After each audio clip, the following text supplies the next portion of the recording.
Hi friends, ఈ రోజు వెండి చేపల ఇగురు తయారు చేసే విధానం షేర్ చేయబోతున్నాను. ఇదే విధంగా ఒకసారి ట్రై చేయండి. చాలా టేస్ట్గా ఉంటుంది. రైస్లోకి, చపాతీలోకి అన్నిట్లో కూడా బాగుంటుందండి. ఈ విధంగా తయారు చేసి మీకు ఎలా ఉందనేది నా కామెంట్స్లో తెలియజేయండి. ఫ్యామిలీతో, ఫ్రెండ్స్తో వీడియోని షేర్ చేస్తూ వీడియోని లైక్ చేస్తూ ఉండండి. ఇప్పటి వరకు కూడా నా వీడియోని సబ్స్క్రైబ్ చేయని వాళ్ళు సబ్స్క్రైబ్ చేసుకోండి. ప్రక్కనే ఉన్న బెల్ ఐకాన్ ప్రెస్ చేయడం అసలు మర్చిపోండి. ఇది ఎలా తయారు చేయాలో చూసేద్దాం. హాయ్ ఫ్రెండ్స్, నమస్తే. వెల్కమ్ టు ఆనోస్ కిచెన్. ఈరోజు వెండి చేపల ఉల్లిపాయతో కర్రీ తయారు చేసే విధానం షేర్ చేయబోతున్నాను. చేపలు అనేది మొత్తం కూడా బాగా క్లీన్ చేసుకోవాలి. 3-4 టైమ్స్ వరకు కూడా క్లీనింగ్ అనేది కూడా నేను పెడతానండి త్వరలో.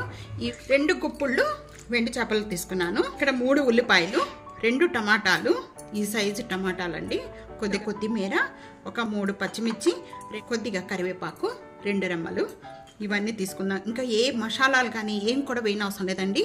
డైరెక్ట్గా ఇవి కట్ చేసుకోవడం. కర్రీ ఎలా తయారు చేయాలో చూసేద్దాం రండి. వెండి చేపలు ఇగురు తయారు చేసుకోవడానికి నేను ఇక్కడ ప్యాన్ లో 3 టేబుల్ స్పూన్ ఆయిల్ యాడ్ చేస్తున్నాను. ఆయిల్ బాగా కాగిన వెంటనే ఒక 1/2 టేబుల్ స్పూన్ జీరా, 1/2 టేబుల్ స్పూన్ ఆవాలు, ఇవి బాగా వేగిపోయిన వెంటనే కూడా ఇక్కడ నేను ఉల్లిపాయ యాడ్ చేస్తున్నాను. పచ్చిమిర్చి, కరివేపాకు, పచ్చి స్మెల్ పోయేంత వరకు కూడా ఈ ఉల్లిపాయ అంతా కూడా బాగా వేయించుకోవాలి. ఇక్కడ ఉల్లిపాయ వేగుతూ ఉండగా నేను 1 టేబుల్ స్పూన్ సాల్ట్ యాడ్ చేస్తున్నానండి.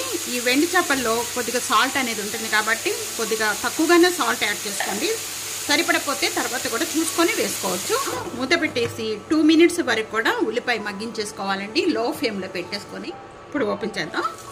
ఉల్లిపాయ అంతా ఈ విధంగా మగ్గిన వెంటనే కూడా టమాటా యాడ్ చేసేస్తున్నాను.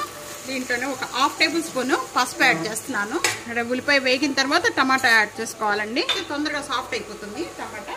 ఇక్కడ మీడియం ఫ్లేమ్లో పెట్టేసేసుకొని ఒక 2 మినిట్స్ వరకు కూడా టమాటా సాఫ్ట్ అయ్యేంత వరకు కూడా ఉడికించుకోవాలి. 2 మినిట్స్ అయిపోయిన వెంటనే ఇక్కడ ఓపెన్ చేద్దాం. ఈ విధంగా సాఫ్ట్ అయిపోయిన వెంటనే కూడా ఇంచేసుకున్న వెండి చేపలన్నీ కూడా దీంట్లో యాడ్ చేసేస్తున్నాను. యాడ్ చేసిన వెంటనే వీటితో పాటు ఒక 2 మినిట్స్ వరకు కూడా బాగా మగ్గించేసుకోవాలి చేపలు అనేది. 2 మినిట్స్ వరకు కూడా ఈ వెండి చేపలు ఈ విధంగా వేగిన వెంటనే ఇప్పుడు కారం యాడ్ చేసుకోవాలండి. ఇక్కడ నేను 2 టేబుల్ స్పూన్ కారం యాడ్ చేస్తున్నాను. మీరు కారం ఎంత తీసుకుంటారో దాన్ని బట్టి కూడా యాడ్ చేసుకోవచ్చు.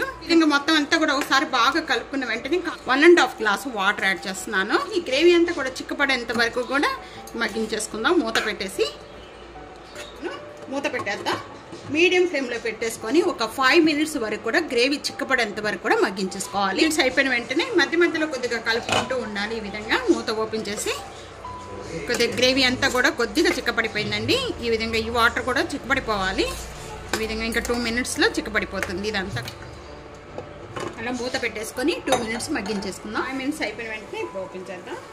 గ్రేవీ అంతా కూడా ఈ విధంగా చిక్కబడితే రైస్లోకి అన్నిట్లో కూడా చాలా బాగుంటుందండి. ఈ విధంగా చిక్కబడిపోయిన వెంటనే కూడా దించే ముందు కొద్దిగా కొత్తిమీర యాడ్ చేస్తున్నాను. సర్వింగ్ ప్లేట్లో తీసేసుకుందాం. వెండి చేపలు ఇగురు రెడీ అయిపోయింది. తప్పకుండా ఇదే విధంగా ఒకసారి ట్రై చేసి మీకు ఎలా ఉందనేది కామెంట్స్లో తెలియజేయండి. ఫ్యామిలీతో, ఫ్రెండ్స్తో వీడియోని షేర్ చేస్తూ వీడియోని లైక్ చేస్తూ ఉండండి. ఇంకా ఎన్నో రకాలైన వంటకాల కోసం టీ ఆనోస్ కిచెన్ సబ్స్క్రైబ్ చేయడం మర్చిపోతూ ప్రక్కనే ఉన్న బెల్ ఐకాన్ ప్రెస్ చేయడం అస్సలు మర్చిపోకండి. Thank you for watching.